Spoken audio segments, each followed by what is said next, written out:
por qué una figura que se presenta como activista, como feminista y como empática ha terminado generando tanto hate y de un fenómeno muy actual: convertir las causas sociales en marca personal. Uno busca transformar el sistema, el otro solo quiere verse bien en él. No se trata solo de ayudar, sino de mostrar que ayudas. Y no se trata de negar las buenas intenciones, sino de hacerlas conscientes. Este video no pretende ser un hombre explicándole el feminismo a las mujeres.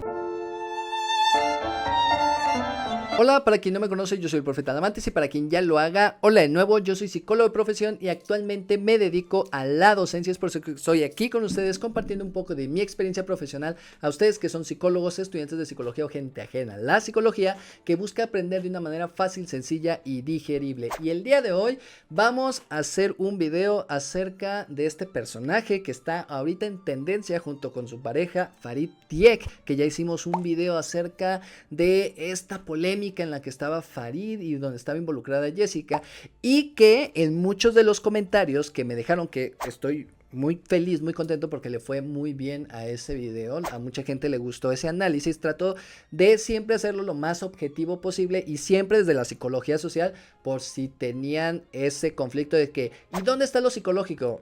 Lo psicológico no solo es lo clínico, ¿sale? Mi área es la psicología social y por eso lo hablo desde ahí. Si tú quieres que le diga que es narcisista, si tú quieres que le diga que tiene depresión, ansiedad, que lea el lenguaje corporal, te equivocaste de canal, perdón. Yo sé que eso es muy mágico, yo sé que eso es bien interesante, pero pues aquí no hacemos eso. En fin, me sorprendió mucho del hate que le llegaba a esta persona, que si porque dijo volvido, que si porque es hipócrita, que si porque es interesada. Pues bueno, vamos a hablar de eso justamente en este video, así que no comas ansias. Antes que nada, también quiero recordarles, yo no conozco a Jessica Fernández, yo no he tenido este contacto para saber si es buena o mala persona, y la intención de aquí no es ofender, criticarla a ella, sino el discurso que la rodea y sobre todo el por qué tiene tanto hate. Y a ver, seguramente muchos de los que estamos aquí ya la ubicamos. Hola, ¿cómo están? Bienvenidos, bienvenidas. Estamos Esta Jessica Fernández, la de los reels motivacionales, la de las frases tipo cree en ti, mujer, la del podcast con estética rosita, la que tiene un podcast con su pareja Farid Dieck, la fundadora de una ONG que ayuda a niños en África, y también, no nos hagamos, la protagonista de más de una polémica. Pero antes de que alguien venga a decir que este video va a ser puro hate, vamos a aclarar algo. Aquí no se trata de destruir a nadie. De hecho, ni siquiera se trata, como ya les dije, de Jessica. Este video va más allá de ella, va más allá del rosa. Ah, ¿vieron? ¿Cómo dice? No, si yo aquí en creativo, yo súper creativo. Pero bueno, lo que queremos aquí analizar es por qué una figura que se presenta como activista, como feminista y como empática ha terminado generando tanto hate, tanto ruido, tanta molestia, tanta incomodidad. Porque una cosa es que no te caiga bien y otra muy distinta en que cada vez que sube algo, las redes se le vayan encima. ¿Quién es? ¿Tami Parra? Y aquí vale la pena preguntarnos, ¿de verdad la critican por lo que dice, por cómo lo dice o por lo que representa? Porque cuando hablamos de Jessica, inevitablemente estamos hablando también del feminismo blanco, de activismo de Instagram, de discursos medio vacíos envueltos en frases bonitas y de un fenómeno muy actual: convertir las causas sociales en marca personal. Así que este video va a estar perro, quédense. Estamos ante una activista, una influencer con conciencia social, una empresaria con buen marketing o un reflejo incómodo del tipo de feminismo que se viraliza pero que no incomoda a nadie. Y vamos a aclarar una vez más, no vamos a responder esto con chismes ni con prejuicios. Vamos a hacerlo desde la crítica, desde la teoría y sí, un poco desde el sarcasmo, pero solo cuando se necesite. Así que si te interesa ir más allá del rosa, más allá de la superficie, quédate, porque lo que sigue es incómodo, pero es necesario. Para entender bien el caso de Jessica, no basta solo con ver lo que dice o publica. Hay que mirar de dónde viene, cómo se construye su discurso y por qué incomoda tanto. Porque aunque no lo diga directamente, su historia está atravesada por algo que muchas veces se ignora cuando se habla de activismo, el privilegio. Vamos a comenzar con que Jessica estudió biotecnología en el Tecnológico de Monterrey, una de las universidades más caras y exclusivas del país. Y sí, ella ha dicho que trabajó para poder costear tanto sus viajes y parte de sus estudios. Incluso es posible que haya tenido beca, cosa que mucha gente puede llegar a ver como una cuestión de esfuerzo y mérito, y que en cierta manera lo es. Pero también hay que ser claros, aún con beca, estudiar ahí implica costos que para una situación en pobreza o en precariedad simplemente son imposibles de asumir. No se trata de trabajar más duro, sino entender que no todas las personas parten del mismo lugar. Y el problema no es que tenga privilegios, no se trata de decir que esté bien o está mal, sino de reconocer que existen, porque cuando no se nombran, se terminan disfrazando de esfuerzo individual, lo que en realidad también fue accesos, redes de apoyo, respaldo y posibilidades. Además, ella desde joven menciona que lanzó su propia marca de ropa, fundó una organización para dar esperanza en comunidades de África y emprendió con contenido sobre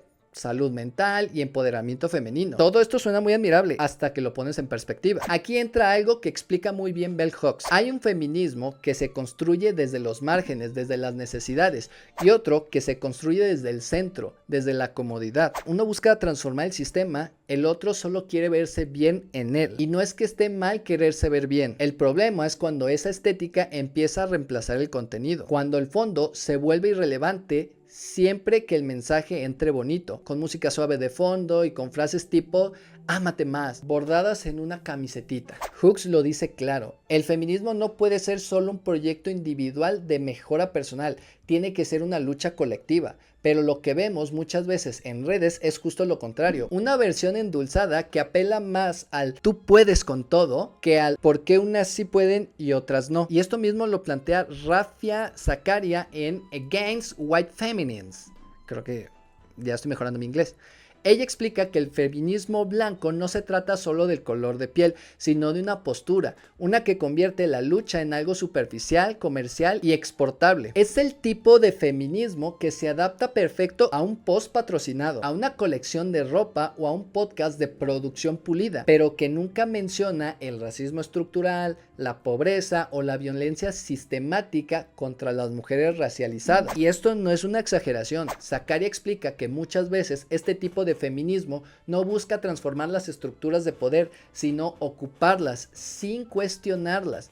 No se trata de cambiar las reglas de juego, sino de que las mujeres blancas o privilegiadas puedan jugar también. Como ella misma lo resume, el feminismo blanco no incomoda, porque no rompe con el sistema, solo le pone un filtro bonito. Y en este sentido no es difícil entender por qué para muchas personas el discurso de Jessica puede resultar incómodo o hasta hipócrita, porque cuando el feminismo se reduce a una marca personal, a frases que suenan bien pero no tocan fondo, lo que se reproduce no es la lucha, es el escaparate. Se borra la dimensión política, estructural e histórica, y en su lugar queda un mensaje cómodo, vendible y fácil de digerir, sí, como mi intro. Sobre todo si no te atraviesan las opresiones que dices combatir. A ver, también hay que poner en claro que Jessica no se presenta como una experta y eso está chingón, pero sí se posiciona como una voz que guía, que inspira, que representa a las mujeres. ¿Cuál es el problema? Que muchas de las mujeres que dice representar no tienen el mismo acceso, ni las mismas oportunidades, ni los mismos recursos. Lo que para ellas es emprender para empoderarte, para otras es sobrevivir. Y sí, claro que se puede tener privilegios y ser feminista. El problema no es tenerlos, como ya se los dije, es no reconocerlos. Es hablar de sororidad mientras vendes camisetas a 700 pesos. Es hablar de sanación emocional, empoderamiento o reconectar contigo misma desde un lugar de comodidad sin tocar las desigualdades estructurales que condicionan la vida de la mayoría de las mujeres. No es que esas prácticas estén mal o que no puedan ser útiles para algunas personas. El problema es cuando se presentan como la solución universal universal y que generalmente están desconectadas de la realidad, de quienes no tienen tiempo, dinero ni espacio para ir a terapia, a retiros espirituales o armar su emprendimiento desde cero. El punto aquí no es invalidar su historia, sino ubicarla, porque cuando entendemos desde qué lugar se construye su discurso, también entendemos por qué a muchas personas su activismo suena vacío, condescendiente o desconectado de estas realidades a las que quiere cambiar. Y continuando con esto, uno de los momentos que más controversia ha generado en torno a Jessica fue cuando compartió su experiencia viajando a Ruanda. Fue como voluntaria a colaborar con comunidades locales y documentó todo el proceso en redes sociales. Creo que lo que se popularizó fue una foto donde estaba entrevistando a unas viudas y donde pues sacó este video acompañado de música emotiva y claro de muchas reacciones. Para algunas personas esto fue una muestra admirable de empatía y activismo global, pero para otras, de hecho para muchas otras más, aquí es donde se puso interesante. Lo que vieron fue una narrativa que ya conocemos, la del Salvador Blanco, que ya hizo un video sobre esa polémica en específico, para que vayan a verlo. Aunque en este caso no fue literalmente blanco, a ver, yo sé, porque luego va a haber aquí un comentario de que, ay, es que ella es morena. Sí, pero recordemos, el privilegio blanco no solamente se refiere a una cuestión del color, sino a una postura, a una actitud e incluso a una posición de privilegio que se mueve en espacios de pobreza ajena con buenas intenciones, pero sin cuestionar el lugar desde donde se está haciendo este tipo de acciones. Y este fenómeno no es nuevo. Autores como Johan Flaherty y Margarita Castillo lo han documentado como parte de la lógica colonial muy vigente, y aunque se le conoce como el complejo del Salvador Blanco, en realidad no se limita a personas blancas. Es una postura en la que alguien desde una postura de privilegio se lanza a ayudar a comunidades empobrecidas o racializadas, pero sin cuestionar el sistema que produjo esa desigualdad y su papel dentro de ese sistema. Flaherty explica que este tipo de activismo se basa en una narrativa peligrosa. Tú eres el protagonista que llega con soluciones y ellos son el problema que debes de resolver. Tú das, ellos reciben. Tú aprendes, ellos enseñan con su sufrimiento y al final tú te vuelves una mejor persona y ellos se vuelven una foto. Y lo mismo señala Castillo, quien analiza cómo muchas de estas intervenciones sociales, voluntariados, misiones, viajes con causas, se construyen sobre una lógica de espectáculo emocional. No se trata solo de ayudar, sino de mostrar que ayudas. El voluntariado se convierte en contenido, el sufrimiento ajeno en material para Reels o para TikToks, y la transformación personal del voluntariado en el verdadero objetivo no declarado. Por eso, en muchos casos, más que transformar realidades, lo que se transforma es la percepción que esa persona tiene de sí misma. Regresa a casa con un discurso espiritual tipo: me cambió la vida, nunca había sentido tanto amor, ellas me enseñaron más de lo que yo les enseñé. Todo muy bonito, hasta que te das cuenta de que las comunidades no aparecen como sujeto, sino como un paisaje de una narrativa personal. Y claro, esto pega fuerte cuando lo llevamos al caso de las figuras públicas como Jessica Fernández, porque no estamos hablando de alguien que fue a ayudar y ya, sino alguien que convirtió esa experiencia en marca, en identidad, en capital simbólico. Publicaciones cuidadosamente editadas, reflexiones que apelan a lo emocional y una imagen muy clara. Mira cómo me transformé a través del otro. Y las comunidades, bien, gracias. Invisibilizadas, silenciadas, sin voz propia en la historia, porque se vende esta idea de que yo con mi plataforma les estoy dando voz, pero sigue siendo ella el centro de la conversación. A este punto estoy más que seguro que va a llegar alguien que dice: pero es que al menos ella está haciendo algo. ¿Tú qué estás haciendo? Solo estás criticándola aquí en internet. Así es muy fácil. Pues yo he tenido 2 ex esposas y 52 concubinas. Soy exitoso, soy abogado, soy... Perdón, es un meme. Yo soy especialista en mujeres. He tenido 3 concubinas, una esposa. En el pasado tuve 12 novias formales y 55 amantes. Sé lo que te digo. Y ojo, regresando a este discurso y este ataque de los haters, vamos a entender que sí, esto puede sonar lógico de que ella al menos está haciendo algo, porque comparado con quien no hace nada, quien viaja, quien dona, quien participa o quien visibiliza estos problemas, pues pareciera que está en el lado correcto. Pero el punto no es simplemente hacer algo, sino qué tipo de ayuda se ofrece, desde qué lugar y con qué efectos reales, porque ayudar no siempre implica transformación y visibilizar no siempre empodera. A veces lo que se visibiliza no es la la problemática, sino a ti misma. Y una vez más, como dice Flaherty, el problema con este tipo de ayuda es que muchas veces no se trata de cambiar las condiciones estructurales que generan las desigualdades, sino reafirmar tu lugar dentro de ellas como la persona buena, como la persona sensible, despierta. Sí, claro, ayuda,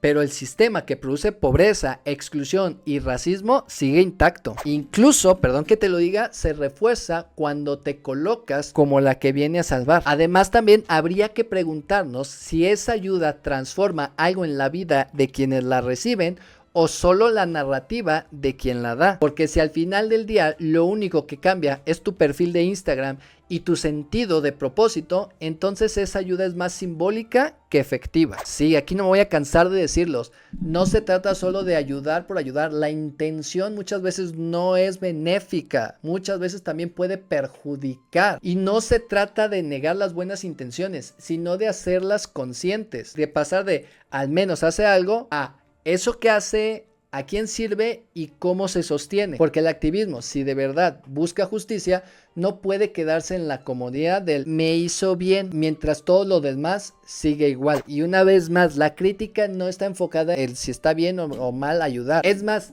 nadie dice que está mal involucrarse en proyectos sociales.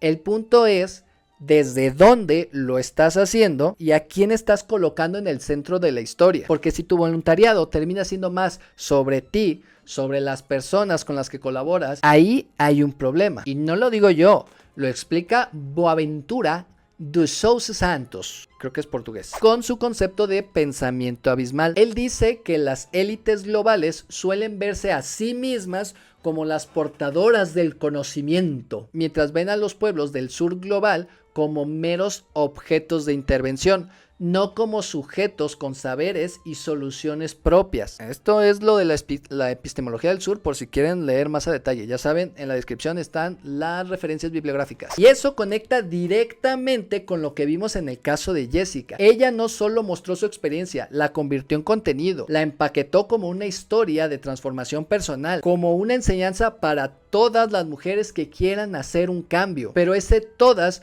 suena vacío si en ningún momento se hace espacio para escuchar a las voces locales, ni se reconoce la historia del colonialismo y la desigualdad que hay detrás. Lo peligroso del complejo de salvadora no es la intención, sino la forma, porque muchas veces termina reforzando las jerarquías que dice querer romper. En lugar de horizontalidad hay espectáculo, en lugar de colaboración hay protagonismo, y ahí es donde muchas personas dijeron, espérate, Jessie, oye, tranquila, ¿esto es activismo o solamente es branding emocional? Siguiendo con este punto, vamos a hacer una aclaración porque aquí viene un tema sensible. Este video no pretende ser un hombre explicándole el feminismo a las mujeres, ni de decirles cómo es que deben de luchar o quién merece o no llamarse feminista. Yo voy a hablar desde mi formación como psicólogo social. Vamos a hacer este análisis desde el análisis crítico del discurso y desde una preocupación legítima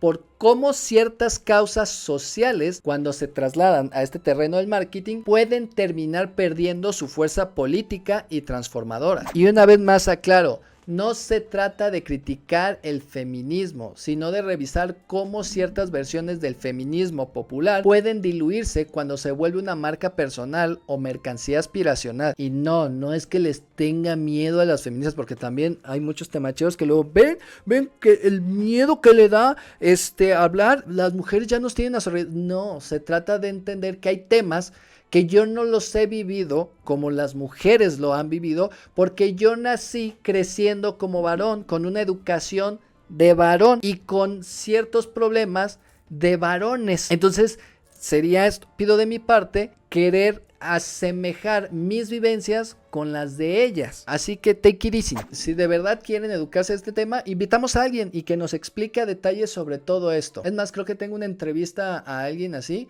que pudiera ser interesante, pero creo que la tengo en Facebook. Déjenme ver si la puedo resubir aquí. En fin, hay que ser honestos. Hay algo que incomoda cuando una causa política nacida desde la lucha y el dolor colectivo terminan convertidos en frases de playeras, en estéticas de marca o en eslogans de podcast. No porque el feminismo no deba estar en todo todos lados, sino porque cuando llega a todos lados sin contexto, sin profundidad y sin compromiso, pierde sentido. Y eso es lo que muchas personas ven en el caso de Jessica, un feminismo que se adapta perfectamente al algoritmo, que nunca incomoda al sistema y que se presenta en forma de tips, experiencias o reflexiones personales, pero que evita cuidadosamente cualquier posicionamiento que pueda implicar un costo social o político. Por ejemplo, Jessica ha hablado muchas veces sobre amor propio, límites, relaciones tóxicas o crecimiento interior, que son temas importantes, claro que sí, pero rara vez aborda asuntos más incómodos como el aborto, el clasismo, el racismo y la violencia estructural. Y ojo, no me malentiendan, no es que ella esté obligada a abordar estos temas, pero cuando te posicionas como referente del empoderamiento femenino y al mismo tiempo evitas todo lo que pueda generar incomodidad sistemática, es válido preguntarse si eso es activismo o es branding emocional, si es transformación o una estrategia de engagement, porque como lo explica Sarah Bennett Weiser en Empowered Popular Feminism and Popular Misogyny. Creo que sí. Denme chance con mi inglés. El feminismo popular no busca justicia, busca aceptación. Se apoya en la visibilidad, en el lenguaje de la autoayuda, en el emprendimiento y en la idea de que tú, como mujer, puedes cambiar tu vida si solo trabajas en ti misma. Es un feminismo que empodera, pero solo a aquellas que ya tienen el acceso. Bennett Weiser lo deja claro. Este tipo de feminismo no confronta las estructuras patriarcales, sino que se acomoda a ellas mientras vende la ilusión de transformación. Y es por eso que funciona también en redes sociales, porque habla bonito, no incomoda y sobre todo convierte el activismo en contenido aspiracional. Entonces lo preocupante no es que Jessica venda productos, servicios o imagen, lo preocupante es que el mensaje de justicia social se vacíe de contenido y se llene de frases tipo cree en ti, tú puedes sola, date tu lugar. Frases que suenan bien, pero que no explican el por qué unas sí pueden y otras no. Frases que individualizan un problema que es estructural. Y a ver, aquí un ejemplo reciente de este uso del discurso feminista para hacer branding, para hacer marca, es lo que pasó con Marifer Centeno y Mr. Doctor. Cuando a ella se le critica en este video por una palabra que ya se habló a morir de que no es violencia de género, pues ella sale con esta bandera del feminismo y sale con esta onda de que a mí me violentaron por ser mujer cuando no tenía nada que ver ese asunto. Se le atacó y se le criticó, más ni siquiera se le atacó, se le criticó por la falta de evidencia en su tipo de prácticas, por lo injusto que es y porque pues no está chido que hagas prácticas en ese sentido y que pongas en riesgo la vida o la integridad física y moral de las personas. Y no, criticar el trabajo de una mujer no es en automático violencia de género, hay que dejarlo bien claro. Pero sí hay que entender que el problema no es que se utilicen este tipo de mensajes o de lenguaje. El problema es cuando se usa estratégicamente sin contexto para desviar el foco o evitar la autocrítica. Y ese es el tipo de uso del feminismo que incomoda. Cuando en lugar de ser una herramienta de transformación, se vuelve un escudo para evitar la responsabilidad. Cuando se convierte en una etiqueta que cualquiera puede usar sin importar si respalda con acciones o no, porque en internet basta con decir que estás del lado correcto para que algunas personas te crean o al menos tener el beneficio de la duda. Pero, y esto es crucial, el problema no es del feminismo, no es culpa del movimiento que haya personas que lo usen como estrategia de relaciones públicas. La responsabilidad es del sistema de valores que premia más el engagement que la coherencia, más el alcance que el compromiso, más la estética que la ética. De hecho, hay un concepto que se llama esteticismo social, búsquenlo, también está bueno. Y si hablamos de justicia social, de lucha colectiva y de activismo, entonces también tenemos que hablar de coherencia, de estructura y de las contradicciones que surgen cuando el mensaje se adapta más a las métricas que a los principios. Y por último, hay una crítica que se repite mucho cada vez que Jessica Fernández habla de temas sensibles como salud mental, violencia de género o incluso de abuso. ¿Por qué no invita especialistas? Y a ver, esto no es una queja vacía ni producto del odio gratuito, es una señal de alerta, porque cuando tienes una plataforma tan grande y decides tocar temas que atraviesan el dolor, la desigualdad y el trauma de muchas personas, pues no basta con tener buenas intenciones o experiencias personales. Hace falta rigor, hace falta contexto y hace falta responsabilidad. Y sí, lo entendemos aquí perfectamente. esto es contenido y como creadores de contenido sabemos que una historia trágica, morbosa, emotiva y de superación personal vende muchísimo más que un video donde un especialista te explica con calma, con cifras, con marco teórico lo que está pasando. Es más, yo les apuesto que aquí alguien va a dejar un comentario de qué hueva con este güey, ay no me gusta cómo explicas, ay no, demasiadas palabras rimbombantes. Y es que un testimonio con música de fondo bonita conecta más que un análisis académico. Un clip que dramatiza una vivencia va a tener muchas más vistas que un video como este, que se toma el tiempo de explicar, de cuestionar y de profundizar, porque seamos honestos, la mayoría de la gente no entra en redes para aprender, entra para entretenerse, para pelearse con desconocidos en internet, para tener la razón aunque sea 3 minutos, y eso también forma parte del problema. Y a ver, también, alto ahí, detente. Esto no significa que las historias personales no tengan sentido o no tengan valor. Al contrario, son una fuente cualitativa enorme y rica que nos permite entender lo que las cifras no muestran. Nos acercan a las emociones y a las realidades que a veces se nos escapan desde el escritorio o la teoría, pero eso no sustituye el análisis estructural, el conocimiento técnico ni el acompañamiento ético que te puede ofrecer un enfoque profesional. Cuando se habla de violencia o trauma sin preparación, aunque sea con las mejores intenciones, se puede trivializar, desinformar o incluso revictimizar. No se trata en este caso de cancelar a nadie, ni tampoco de desprestigiar el activismo emocional. Se trata de exigir que las causas sociales no se vacíen de contenido para que encajen en el algoritmo, que si vas a hablar de temas complejos, lo hagas con la seriedad y el respeto que merecen, que sepas cuándo es momento de ceder el micrófono a quienes puedan profundizar, no para opacar las experiencias, sino para darles contexto, fuerza y dirección. Y con esto volvemos al punto central. Esto no va solo de Jessica Fernández, va de cómo se construye hoy el discurso del empoderamiento, de cómo las redes premian la estética sobre la ética y de cómo, sin darnos cuenta, podemos terminar aplaudiendo más la frase bonita que el contenido profundo. El problema no es del feminismo, el problema es de quien lo convierte en marca sin asumir la responsabilidad política que conlleva, porque creo que incluso cuando se le cuestiona a Jessica Fernández te termina bloqueando, o al menos eso vi en algunos videos o en algunos tweets. En fin, el problema también es de quien consumimos esos discursos sin cuestionarlos, sin incomodarnos, sin detenernos a pensar si lo que nos hace sentir bien también nos está haciendo pensar. Entonces, ¿por qué hay tanta gente que dice que odia a Jessica Fernández o que le cae mal? No es por ser mujer, ni por hablar de amor propio, ni por tener éxito. Lo que muchas personas critican,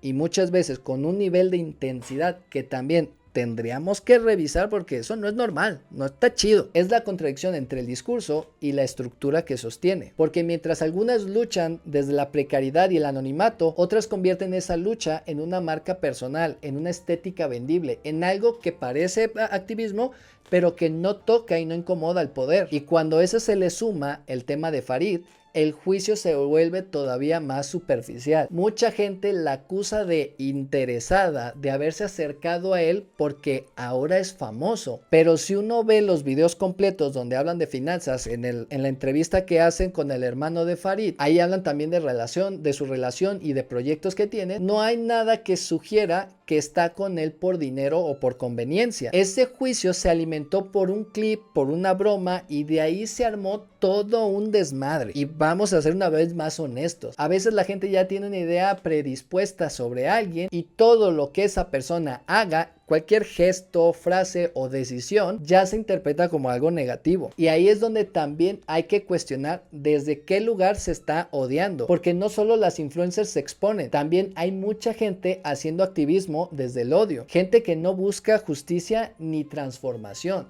sino solo un enemigo al cual proyectarle sus frustraciones, y eso tampoco construye nada. Entonces no es solo que Jessica hable del feminismo desde el privilegio, es que todo su contenido parece hecho para no incomodar a nadie, ni a las marcas, ni al algoritmo, ni al sistema, y eso genera incomodidad. Vaya la contradicción que acabo de decir, porque las luchas reales casi nunca son cómodas, pero también seamos justos, no todo lo que hace está mal, ni todo lo que dice es vacío. Hay gente que ha encontrado en sus palabras compañía, consuelo y motivación.